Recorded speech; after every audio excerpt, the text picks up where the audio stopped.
hotline straight to my bestest friend in the world. Just think, I can call you up whenever I get bored. I think our relationship is really maturing here. The next thing you know is we'll be exchanging emails or meeting up for romantic dinners. You have one missed call. Ring, ring. I was just remembering when it first occurred to me. It was about 6 months after you left me on that rooftop back at the asylum. As the bones knitted back together, I had plenty of time to think. So how do you keep a secret from the world's greatest detective? Well, do you know? It's easy. You stick it right in front of him, right under his long, pointy nose, and wait. I hope you're doing your best here, Bats, because I've just had a horrible thought. We could both actually die here tonight. Fortunately, the odds are weighted in my favor, but just imagine how you'll feel if I'm gone. It's not like you're not lonely enough, right? All that brooding is not good for you, you know. Do you have someone to go home to each morning? And I don't mean that kid you drag across the rooftops. I mean someone real, someone you can talk to. I don't think you do. It's sad, isn't it? You do all this for Gotham, and the only person you can rely on is me. You have one missed call. Hey, been missing you. Get back to me. Laters. You have one missed call. Hello? I'm not sure that you got my call earlier. I'm just dying to speak to you. Call me, Bats. You have one missed call. Bats? Seriously? You're making me paranoid. Why aren't you answering my calls? You haven't gone and died on me, have you? You have one missed call. Look, I know you're not dead. I'm missing a group of my guys down under the tower.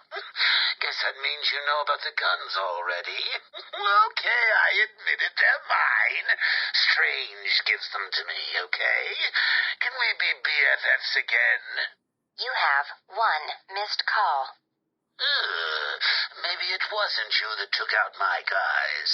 All right, then. The message I left before, you know, the one I left about the guns, you can ignore it. Just delete it. You have one missed call. Right. This is getting ridiculous. I've been leaving messages all night and you still haven't got back to me. Who do I need to kill to make you pick up? You have one missed call. And last, hey, Bats, where you been? I was just calling to find out how you're feeling. Are you getting the hallucinations yet? I know. It's hard to tell these days. You just never can tell if it's Scarecrow again, that little guy with the hat, my blood running through your veins, or if after all this time you really are actually going crazy. You have one missed call. Hey, Bats, are you okay? I'm sorry I had Harley steal your cure. You were so busy with Frieza, she didn't even have time to ask. But don't worry, as soon as that little minx is back here and I've had my share, I'll save some for you. You'll have to work for it, but it will be right here waiting for you. You probably won't believe this, but I don't really think I can sit back and watch you die. It's selfish, really, but we need each other. Life would be so boring without you. Who would I talk to?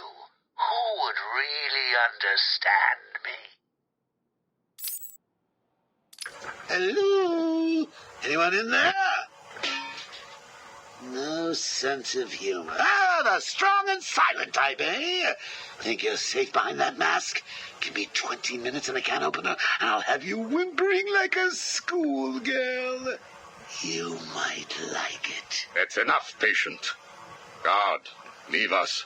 Yes, sir. Good afternoon. My name is Professor Hugo Strange. And you are? Two-Face. Catwoman. Batman. We can play these games as long as you like. Great! I love games. Not in my facility, you won't.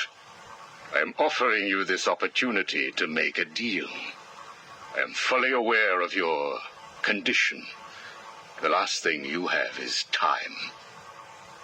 But I can make your final days more comfortable.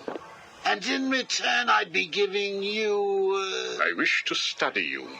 I need to know why you are the way you are. I don't have long, Doc.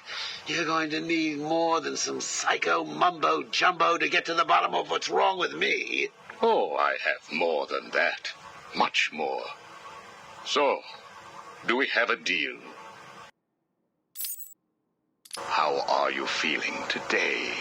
You promised me another doctor, Strange. Maybe you shouldn't have killed the one I sent last week.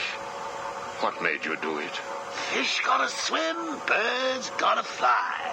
Besides, it was worth it to see the look on her face. Hey, you know what? I think I've got a piece of it here in my pocket. You are trying my patience. That was the third doctor you've killed. Well, keep on sending them, Doc. I'm trying to break my record. I think it is time for you to do something for me. Name it, Doc. Tell me how you came to be. Explain what made you what you are today. How you come to be sitting across the table from me, dying. Is that all? Well, I guess you could say I once had a very bad day. Really? Go on. It was a Thursday night.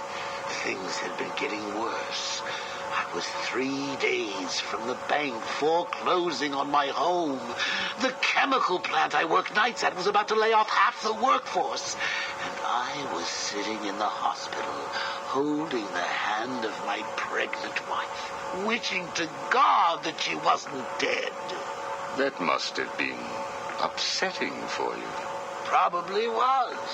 Back then, though, all I knew was that if I didn't let old man Falcone's men into the plant that night, they'd have killed me too. So here's the thing. I had to decide. Could I live without her? Was there any point going on? I've got to admit it. I was scared. Not of being dead, you understand. No one would blame you if you were. It is perfectly common. Do I look common? No. I was scared of the part just before you die, when you don't know what is about to happen, when you're desperately clutching at life and trying to hold on with slippery, blood-covered hands. So I made a decision right there. And what was that? That is a story for another day, Strange. I think I may need to see a doctor. Get me one. You were telling me about the night your wife died. Oh, no, Hugo. As I recall, I was waiting for you to send me another doctor. We both know I have sent you 3 more doctors. Did you? Yes. One was left dismembered outside the elevator to my office. The other 2 have not been seen since they were sent to you. How careless. Listen, Doc. Professor. Okay, Professor. I'll give you a little more.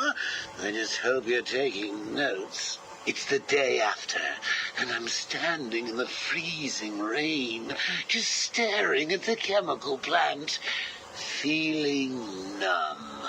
Jeannie was dead. It didn't seem real. I can remember the day I first met her. Her infectious smile as I told her bad joke after bad joke. How, even after living with the pathetic wretch I was, she still wanted my child. And then they arrived. Reality's way of yanking me another wedgie. Falcone's men told me to cheer up. He said things could be worse. I asked him how.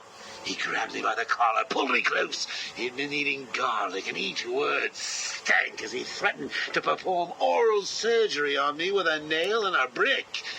A creative guy. They hand me a box. I remember thinking it was heavy. Was it a bomb? A gun? I'd never used a gun before. Were they that heavy? And what was in the box? How's that doctor coming along? I'll get you one. And when you do, I'll tell you the rest. You are looking a little better, yes. Well, I have my good days and bad days, but I do try and start each one with a smile. Are you ready to continue your story? Yeah, why not? So where was I? The box. Ah, yes, the box. So there I was, tearing open this box, expecting the worst. And all it had in it was a crazy red dome and a cloak. I thought they were having a joke with me, but oh no. They made me put it on. They said it was a disguise. It would keep me safe. It smelled like garlic. And that was it, really. I was dressed up like a spaceman, barely able to see, trying to break into the one place in this town that had given me a job. Have you ever tried to walk with an enormous fishbowl on your head? Don't answer that. It's hard. I couldn't see where I was going. I must have tripped one of the alarms. I heard muffled gunfire. I panicked and tried to run. And then I saw him. Who? Batman. Really? Yes, really. Batman tried to hit me. I moved out of the way, but, well, what you need to understand is I had this giant bowl on my head, and I lost my balance. It's like life, really. 1 minute everything's bad, and the next your wife's dead and you're hanging on for dear life, suspended over a tank of experimental chemicals. I'm sure he'd say he tried to save me, but we all know he didn't. I fell. For a second, just as I hit the surface, I thought I may just get away with this. I assume that wasn't the case. Do I look like I got away with it? I was drowning. The chemicals were burning my skin. My entire body felt like it was on fire. And it was all his fault. Whose fault? Batman's? Who else? Yours? Come again? Let me tell you what I believe. I believe that you have fabricated a series of events that you use to conceal the truth about your condition. I have read 12 different accounts of your past, all different, except for one detail. Batman. What can I say? I like to keep things interesting. A wise man once told me that if you have to have an origin story, you're better off making it multiple choice. And never facing up to the truth of what happened. What you did. How you got here. Oh, I know exactly how I got here. A big truck brought me here from Arkham. You remember the asylum, don't you? Of course. Well, good.